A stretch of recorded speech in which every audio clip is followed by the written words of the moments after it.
자소서를 꼭 나쁘지 않아요? 지원한 건데? 요구하는 니즈를 갖추지도 않았는데 그 회사에 계속 지원을 한다? 없다.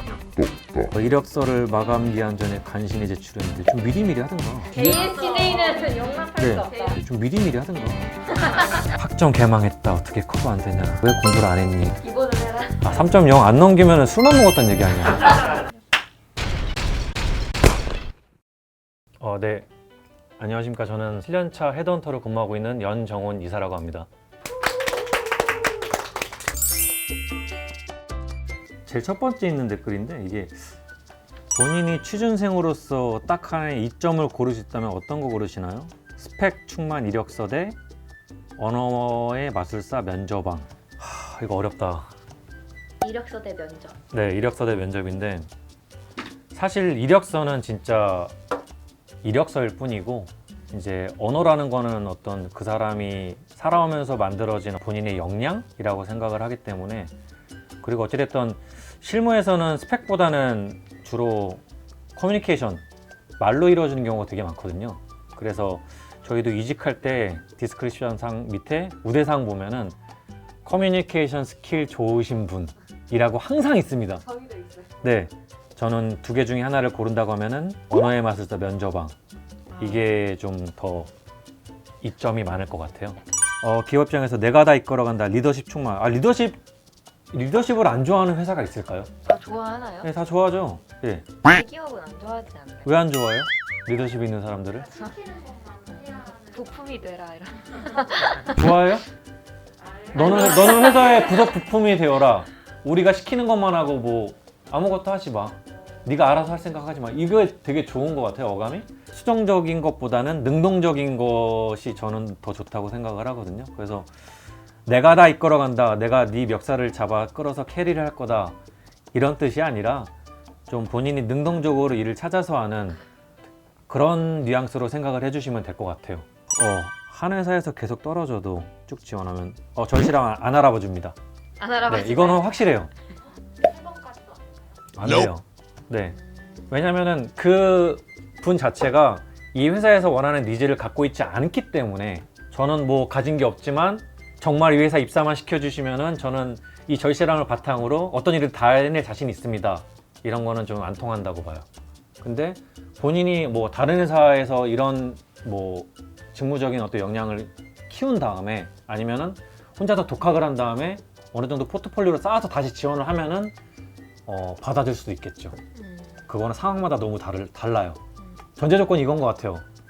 본인이 어떤 그 회사에서 요구하는 니즈를 갖추지도 않았는데 그냥 단순히 절실함을 갖췄다는 것만 이유로 그 회사에 계속 지원을 한다? 저는 100% 안 된다고 생각을 합니다. 택도 없다. 네. 자소서를 꼭 나쁘다고 할 수... 나쁘지. 이건 나쁘지 않아요? 지어낸 건데? 한 10%만 진실이고 90%가 이제 뻥튀기 이런 거 다 알아보는. 다 알아요. 아. 네. 감이죠. 네, 감이죠. 예를 들면은 기업 공채, 이제 대기업 공채 같은 경우는 한 섹션당 막 6,000자, 몇 천자씩 기입해야 되는 그런 항목들이 많은데, 그런 것들을 당연히 본인이 경험했던 그 역량을 기반으로 오로지 팩트에서 작성하시는 분이 몇이나 될까요? 예. 기업 담당자, 채용 담당자들이 다 그것을 감안을 하고 봅니다. 예. 아니, 대학생이 얼마나 경험을 했겠어요. 그런데 이제 그것을 좀 본인의 역량에 기반을 해서 좀 잘 녹여내서 쓰는 것과 아예 자소서로 좀 지원해서 쓰는 거는 아예 별개거든요. 예. 그런 것들은 좀 참고를 해서 조심해서 쓰셔야 될 것 같아요. 그리고 님들아, 이력서 경험란에 쿠팡 알바 한 것도 도움이 될까? 도움 되죠. 네.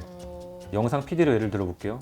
커머스 회사나 콘텐츠 회사나 언론사나 이런 쪽에서 영상 PD 포지션을 많이 뽑을 텐데, 이쪽에서 이제 알바 같은 경우에 유튜브 편집자나 유튜브 촬영 알바를 몇 달 동안 해봤다, 이런 분과 아예 생판 이런 업무를 알바조차 해보지 않은 분을 딱 2명이 있다고 했을 때 어떤 분을 더 선호를 할 것 같으세요?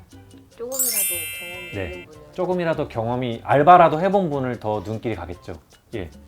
그렇게 생각하시면 좋을 것 같습니다. 자기 직무 관련된 것만 적는 게 좋을까 아니면 해본 걸 일단 다 적어놓는 게 도움이 될까요? 케이스 바이 케이스일 것 같아요. 예를 들면은 뭐 알바라고 하면은 정말 다양한 게 있잖아요. 뭐 편의점 알바부터 시작해가지고 뭐 카페, 도배, 그다음에 뭐 타일 이런 약간 이제 밖에서 일하시는 분들에 대한 그런 것들도 있을 텐데 그런 것들을 다 적어서 좋을 거는 아직은 없는 것 같아요. 근데 좀 어떤 직무가 다양성을 요구하는 직무다. 그러면 예를 들면 뭐 인사총무 중에 총무 같은 이제 직무를 지원할 때 사회에서 경험했던 다양한 알바 같은 경우를 기입을 한다고 하면 저는 좋게 볼 것 같아요. 내가 인사 담당자인데 총무 특기를 뽑아야 돼.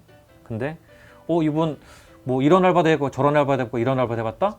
나는 이분의 다양성을 존중을 해서 면접을 볼 것 같은데 좀 특화된 직군 같은 경우에는 그렇게 효용성이 없을 것 같아요. 네. 이력서를 마감 기한 전에 간신히 제출했는데 좀 미리미리 하든가. 왜 미리미리 안 하고 꼭 딱 맞춰서 헐레벌떡 제출했다고 안 좋게 보거나 그런 건 없겠죠? 그런 건 없습니다. 아, 네. 그래요? 네. 그래서 데드라인이 있는 거고 5월 1일부터 5월 30일까지 이제 이력서 접수 기간인데 5월 1일에 접수한 거랑 5월 31일에 접수한 거랑 그거를 누가 뭐 단점이 있고 장점이 그거 있겠어요? 없죠? 가산점은 없네. 예, 가산점은 없죠. 마음에 안 드는 네. 개인적으로 별로다. 네, 가산점은 없는데 이제 미리 작성해 놓고 마감 기한 전에 여유 있게 그것을 탈고를 하고 수정을 하고 그런 것에 대해서는 좀 본인한테는 장점이 있겠죠. 네. 그래서 이력서 제출이나 이런 서류 제출 같은 경우는 미리미리 준비하세요. 학점 개망했다. 어떻게 커버 안 되냐. 왜 공부를 안 했니? 커버 돼요. 네. 오, 스펙으로 됩니까? 네. 이게 학점 낮다고 취업 안 되는 것도 아니고 학점이 높다고 취업이 잘 되는 것도 아니더라고요. 네. 그럼 학점 관리랑 자격증 엄청 많이 따는 거랑 네. 하나만 해야 된다면 자격증 따는 게 나을까요? 굳이 고르자면은 대외 활동 자격증 같은 거를 준비하시는 게 더 현실적으로 좋다고 생각을 해요. 학점은 그 사람의 저는 성실함을 대변하는 지표라고 생각을 하거든요. 이 사람의 대학 생활 동안에 얼마나 성실했는지, 얼마나 이것을 관리를 잘했는지 그것을 대변할 수 있는 지표라고 생각을 하기 때문에 그것은 거기까지일 뿐. 예를 들면 제가 건축공학과를 졸업했는데 뭐 건설학개론, 건축학개론, 뭐 건설 시공관리 이런 수업을 잘 들었어요. A뿔을 맞았어요. 그럼 제가 건설회사 가가지고 업무를 잘할 수 있을까요? 대답할 수 있으세요? 모르는 거예요. 근데 자격증이나 대외 활동이나 이런 것들은 직접적으로 연관이 되는 것들이거든요. 실무와. 그렇기 때문에 저는 굳이 두 개 중에 고르라고 하면은 대외 활동이나 자격증 공부 같은 것을 많이 해두라고 하고 싶습니다. 그래도 학점 3.0은 넘기세요. 네. 기본은 해라. 3.0 안 넘기면 술만 먹었다는 얘기 아니에요. 1분 자기소개 색다르게 하는 법. 전 알고 있습니다. 네. 한번 해주시면 안 됩니까? 최종 면접에서 이제 10명을 짜르르 세우고 앞에 이제 임원분들하고 대표이사분 계신데 다 똑같이 해요. 안녕하십니까. 저는 이번에 어디 회사 어떤 직무 지원한 누구라고 합니다.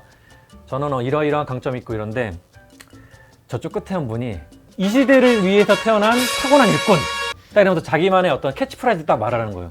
튀지 않는 선에서 정말 다른 사람과 색다르게 본인을 캐치프레이징 할 수 있다. 그러면은 좀 색다르게 인트로를 넣는 것도 좋을 것 같아요.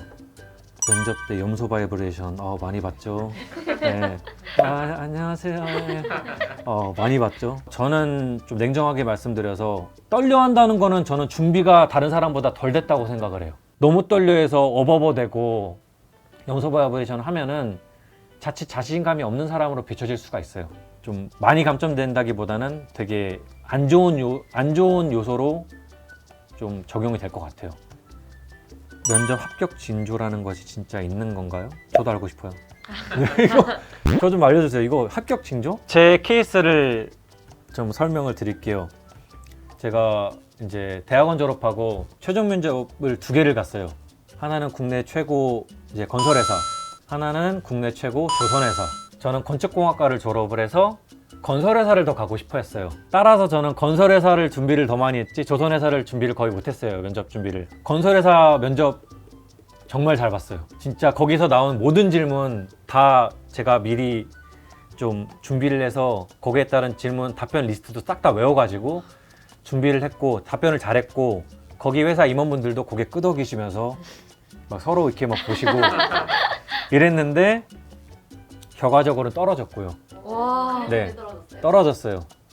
그리고 제가 최종 합격한 조선회사에서는 면접 때 실수를 굉장히 많이 했어요. 그 회사에서 A라는 질문을 했는데 그 회사를 지원하는 모든 사람이 다 알아야 되는 기본 중에 기본이었는데 저는 대답을 못했어요. 그래서 그 임원분이 자네는 이런 것도 제대로 질문 못하면서 우리 회사를 왜 지원한 건가? 라고 했어요. 그 질문까지 들었는데 저는 그 회사를 붙었습니다. 운이 많이 작용을 하고 또 좀 제가 지금 와서 생각을 해보면은 제 석사 전공이 그 회사에 가져다 줄 어떤 조그만 어떤 부속품으로서의 이익이 있었던 것 같아요. 예. 그것 때문에 좀 저를 붙게 해주지 않았나. 또 그 회사에서 요구하는 어떤 기본적인 소양을 저는 대부분 갖췄었거든요. 그래서 좀 그런 것들이 저는 좋게 작용을 하지 않았나 생각을 합니다. 이력서 보정사진과 면접 실제. 아이고, 뽀샵. 이제 뽀샵 안 할 수 없잖아요. 네, 하면 좋은데 너무 괴리감이 크면은 오히려 마이너스를 줄 것 같아요. 여러분들 소개팅 나가기 전에 보잖아요. 상대방 사진 보잖아요. 야, 예, 소개팅 이제 만나기 전에 받은 사진과 내가 실제로 만났을 때 사진, 실제 사람이 다르면은 되게 실망감 크지 않나요? 그래도 어느 정도 좀 이쁘게 보정을 하는 거는 필요하다고 봐요. 네. 중소기업 생산직 면접 보라고 연락 왔을 때 정장 말씀이 따로 없길래 파란색 와이셔츠에 면바지를 입고 갔더니 면접관이 정장 입고 하지 그게 뭐냐면서 돌려보냈습니다. 제가 잘못한 것일까요? 기본적으로 말씀드리면은 면접 볼 때 디폴트는 정장이에요. 편하게 입고 오세요 해줘요? 네, 정장이에요. 편하게 입고 오세요 했는데 정장을 입고 가서 그 사람이 마이너스를 받진 않아요. 정장 말씀이 따로 없길래 파란색 와이셔츠에 면바지를 입고 갔다. 이거는 좀 어느 정도 눈치나 센스가 살짝 부족했던 것 같습니다. 이런 인사 업무를 하는 입장으로서 굉장히 착잡합니다. 갈수록 취업 시장이 어려워지고 있어요. 현재 경기 상황이 많이 안 좋아지다 보니까 기업 입장에서도 허리띠를 졸라매고 또 좋은 인재를 많이 뽑을 수도 없고 그렇다 보니까 신입 공채나 이런 것들이 사라지고 경력직 위주로만 많이 뽑고 있는 추세거든요. 그런데 그럼에도 불구하고 분명한 점은 기업에서 니즈는 있거든요. 좋은 인재에 대한 갈망과 니즈는 있고 크게 두 가지를 준비를 하시면은 저는 취준생분들이 좋은 결과를 얻을 수 있지 않나 생각을 합니다. 첫 번째로는 본인이 어떤 직무를 가고 싶으신지 그 직무에 대해서 철저히 스터디를 하고 조사를 하고 분석을 하셨으면 좋겠어요. 커리큘럼을 따라가기보다는 좀 이제 본인이 주도적으로 능동적으로 어떤 직무를 하고 싶으신지 그것을 분석을 잘하고 조사를 많이 해서 선배들도 많이 따라다니면서 여쭤보고 그랬으면 좋겠습니다. 두 번째는 본인 자신을 잘 아셨으면 좋겠어요. 예전에 소크라테스가 말했잖아요. 너 자신을 알라. 네, 그게 저는 중의적인 의미가 있다고 생각을 하는데 본인 자신의 포텐셜을 잘 알았으면 좋겠다라고 저는 생각을 하거든요. 본인 자체를 잘 아시고 그 본인과 맞는 직무를 잘 매칭을 시켰으면 좋겠어요. 이 두 가지만 선행이 된다면은 저는 본인이 원할 수 있는 회사를 들어갈 수 있는 가능성이 높아지지 않을까 저는 그렇게 생각을 하고 있습니다. 네, 감사합니다. 수고하셨습니다. 혹시 그냥 하나 더 질문해 네네. 드리면 블라인드 채용이 되게 많잖아요. 네네. 진짜 학벌이나 뭐 아, 학점까지 건가요? 여기 이거 있네요. 블라인드 채용 진짜 학벌 안 봄? 다 보지 않냐? 못 보죠? 쓰는 란이 없어요. 아예 없어요. 아예 없어요. 뭐 학벌, 그 다음에 뭐 개인 신상 정보 이런 이제 개인을 유추할 수 있는 그런 질문들 칸이 아예 없어요. 이 사람이 글을 쓰는 어떤 뭐 역량이나 실력을 봤을 때 이분이 글을 잘 쓰니까 좀 좋은 대학이나 좀 이런 관련 학과를 다니고 있겠다라고는 생각은 할 수 있겠죠. 근데 그게 틀릴 경우가 많습니다. 너무 달라요, 그거는.